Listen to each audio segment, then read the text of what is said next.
Hi friends, வாங்க ஒரு முருங்கைக்காய் தொக்கு எப்படி செய்யலான்னு பார்க்கலாம்.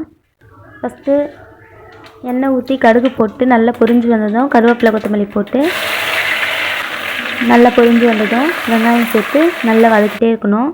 நல்லா பொன்னிறமாக வர வரைக்கும் வதக்கணும். நல்லா வதங்கிட்ட அப்புறம் ஒரு மீடியம் சைஸ் தக்காளி 2 போட்டு நல்ல பழமான தக்காளியாக போட்டு வதக்கிட்டே இருக்கணும். நல்லா வதங்கி வர ஸ்டேஜில் கொஞ்சம் உப்பு சேர்த்து இன்னும் நல்லா வதக்கணும். தக்காளி வெங்காயத்துக்கு தேவையான உப்பு மட்டும் சேர்த்து நல்லா வதக்கிட்டே இருக்கணும். அது கூடவே ஒரு 1/4 டீஸ்பூன் மஞ்சள்தூள் சேர்க்கணும்.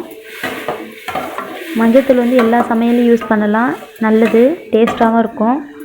ஒரு 1/4 டீஸ்பூன் அளவுக்கு சேர்த்து இன்னும் நல்லா மிக்ஸ் பண்ணணும். நல்லா வதங்கி குழஞ்சி வரும். அந்த ஸ்டேஜில் தட்டி வச்ச பூண்டு சேர்க்கணும்.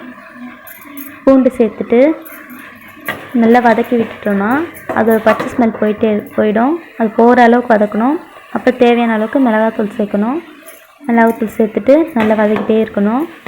அது ஒரு பச்சை ஸ்மெல் போயிட்டு நல்ல ஒரு கலர் கொடுக்கும் குழம்புக்கு.